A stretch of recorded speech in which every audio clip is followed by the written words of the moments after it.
नमस्कार, मैं रूपा रजक सदीनामा की ओर से आ गई हूँ लेकर दिनांक 10 अप्रैल 2024 का संपादकीय लेकर, जिसका शीर्षक है निर्भीकता और वीरता के साथ साथ धार्मिकता के भी प्रतिमूर्ति थे मंगल पांडे, जिसे लिखा है हमारे सह संपादक डॉक्टर विवेक आर्य जी ने।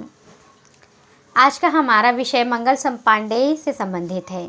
मंगल पांडे चूँकि निर्भीकता और वीरता के साथ साथ धार्मिकता के भी प्रतिमूर्ति थे, जिन्होंने भारत के प्रति बहुत सारे विद्रोह किए हैं।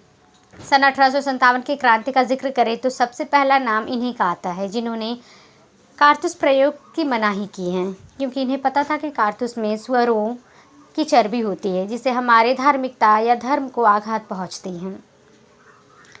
जानते हैं इस संबंध में आगे क्या कहते हैं हमारे संपादक महोदय। 8 अप्रैल को था क्रांतिकारी मंगल पांडे का बलिदान दिवस। सन 1857 की क्रांति का जिक्र सामने आते ही क्रांतिकारी मंगल पांडे का नाम सामने आता है। वास्तव में आपने प्रथम बार भारत में सही अर्थों में क्रांति की शुरुआत की। आप बलिया के एक ब्राह्मण परिवार से थे। आप में विरोचित भावना थी, इसलिए सेना में भर्ती हुए।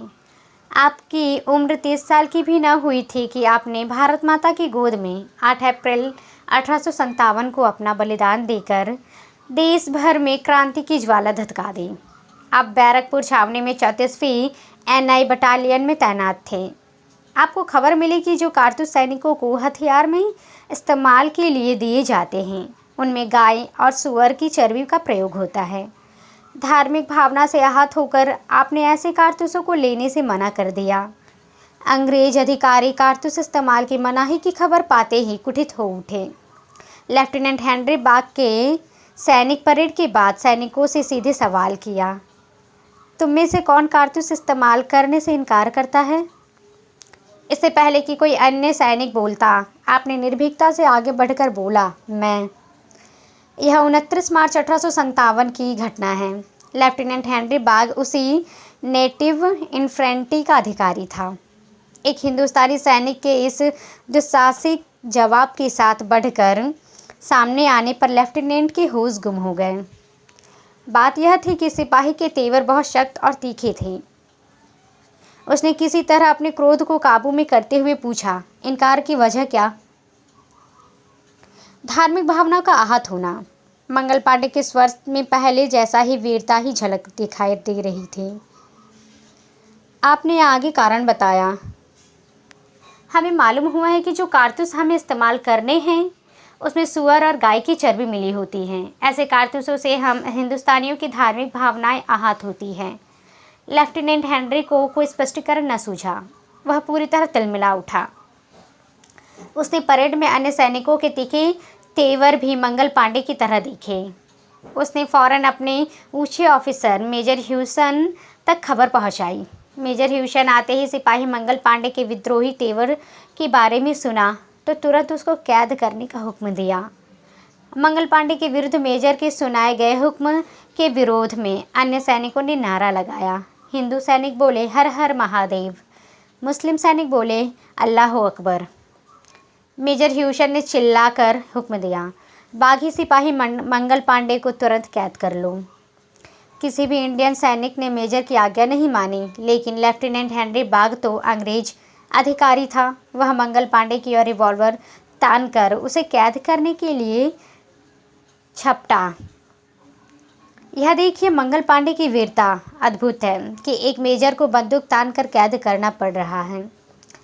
लेकिन मंगल पांडे के विद्रोही तेवर आसानी से कैद नहीं हो पाए थे। आपने उस मेजर को शेर की भांति झपट कर उसे वही वीरता, वही मौत के घाट उतार दिए।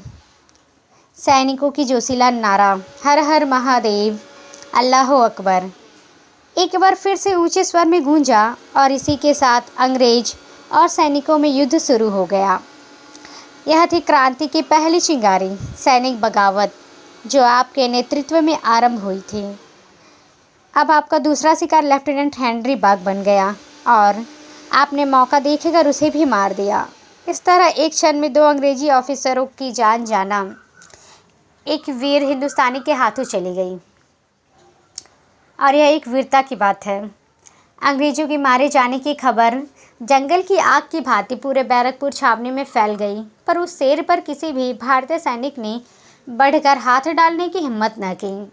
इसी वजह यह थी कि उस सैनिक ने वही किया जो उन सबके मन में था, वही कहा जो उनके दिल में था, लेकिन सब भय के कारण बोलने में असमर्थ थे। मंगल पांडे बगावत कर हाथों में हथियार संभाले छावनी से निकलने को बेचैन थे, लेकिन जब तक आप निकलते तब तक कर्नल व्हीलर ने अंग्रेज पलटन बुला ली। अब अकेला शेर चारों ओर से घिर चुका था। अंततः आपको कैद कर लिया गया। कर्नल व्हीलर ने तो क्षण में 2 अंग्रेजों की हत्या की खबर सुनकर बदहवास हो गया था। उसने पूरी की पूरी 34वें रेजिमेंट को बंद करवाकर वीर मंगल पांडे को गिरफ्तार किया। इसका परिणाम यह हुआ कि पूरे देश में हिंदुस्तानी सैनिकों में ज्वालामुखी फूट पड़ा। गिरफ्तारी किए जाने के बाद 10 दिन के अंदर मंगल पांडे के विरुद्ध सैनिक कोर्ट ने मुकदमे का फैसला सुनाते हुए फांसी की सज़ा सुना दी।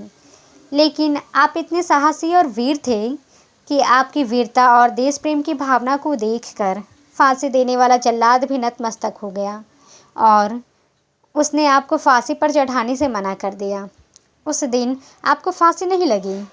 दूसरे रोज कोलकाता से मोटी रकम देकर दूसरा जल्लाद बुलाया गया और इस तरह 8 अप्रैल 1857 को आपको फांसी पर चढ़ा दिया गया और भारत माँ का यह वीर पुत्र अपने धर्म की रक्षा करते हुए शहीद हो गया। आधुनिक युग में भी मंगल पांडे भारत के प्रथम स्वतंत्रता संग्राम के अग्रदूत माने जाते थे। आपके द्वारा भड़काई गई क्रांति की ज्वाला से अंग्रेज शासन बुरी तरह हिल गया। हालांकि अंग्रेजों ने इस क्रांति को दबा दिया, पर मंगल पांडे की शहादत ने देश में जो क्रांति के बीज बोए, उसने अंग्रेजी हुकूमत को 100 साल के अंदर ही भारत से उखाड़ फेंका। Mangal Pandey British East India company के अंतर्गत 34वीं बंगाल नेटिव इन्फेंट्री में एक सिपाही थे। सन 1857 की क्रांति के दौरान मंगल पांडे ने एक ऐसे विद्रोह को जन्म दिया जो जंगल में आग की तरह संपूर्ण उत्तर भारत और देश के दूसरे भागों में भी फैल गया। यह भले ही भारत के स्वाधीनता का प्रथम संग्राम न रहा हो, पर यह क्रांति निरंतर आगे बढ़ती गई। अंग्रेजी हुकूमत ने उन्हें गद्दार और विद्रोही की संज्ञा दी, पर मंगल पांडे प्रत्येक भारतीय के लिए एक महानायक है। वास्तव में आप जैसे वीर क्रांतिकारी की वीरता से प्रभावित होकर फिल्म जगत एवं अनेक लेखक भी उन्हें याद करता है। आपकी वीरता भरी स्मृतियों को नमन करते हुए आपके जीवन पर फिल्म और नाटक भी प्रदर्शित हुए और पुस्तकें भी लिखी जा चुकी हैं। सन 2005 में प्रसिद्ध अभिनेता आमिर खान द्वारा अभिनीत मंगल पांडे द राइजिंग प्रदर्शित हुई। इस फिल्म का निर्देशन केतन मेहता ने किया था।